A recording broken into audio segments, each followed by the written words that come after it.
Matapos ang halos 2 dekadang pagtakas sa batas, naaresto na rin ang isang dating opisyal ng Philippine Army nakabilang sa listahan ng most wanted person na may kaukulang pabuya sa isang joint intelligence-driven operation sa barangay Limunda Upol, Misamis Oriental noong Pebrero 15, 2026. Ang akusado, nakilala sa alias Teniente Teacher Jacob, ay dating Second Lieutenant ng Armed Forces of the Philippines at graduate ng Scout Ranger Course.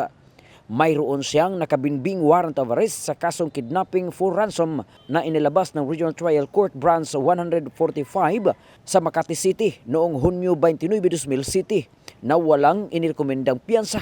Siya rin ay kabilang sa PNP Most Wanted Kidnappers 2011 na may pabuya na umaabot sa 300,000 pesos.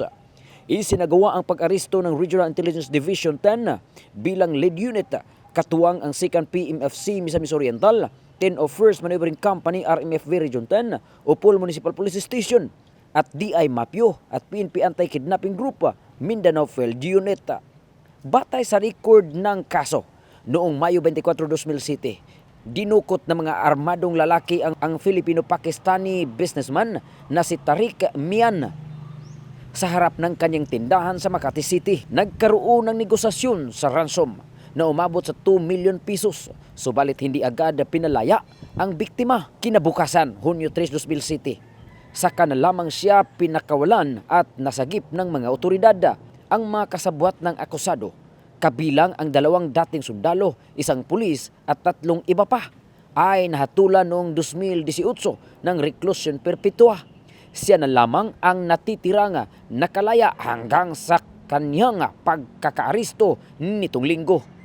Pinuri naman ni Police Brigadier General Christopher N. Abrahano, Regional Director ng Police Regional Office 10, ang mga operatiba sa kanilang tuloy-tuloy na intelligence operations. 19 na taon siyang nagtago, pero inabutan din siya ng hustisya. Malinaw ang mensahe. Walang kriminal ang makakatakas magpakailanman, ayon kay General Abrahano. Ang akusado ay kasalukuyang nasa kustodiya ng Maharlika Detention Cell, Kukpo para sa wastong disposasyon. Hinikayat din ang publiko na patuloy na makipagtulungan sa mga otoridad sa pamamagitan ng pagbibigay ng tamang impormasyon laban sa mga kriminal at pugante. Mula dito sa Campo Alagar, ako po ang inyong Police News Network Correspondent mula sa Regional Public Information Office ng Police Regional Office 10, Corporal Joel Lazaro Subsuban, alagad ng batas, tagataguyod ng balitang pulis.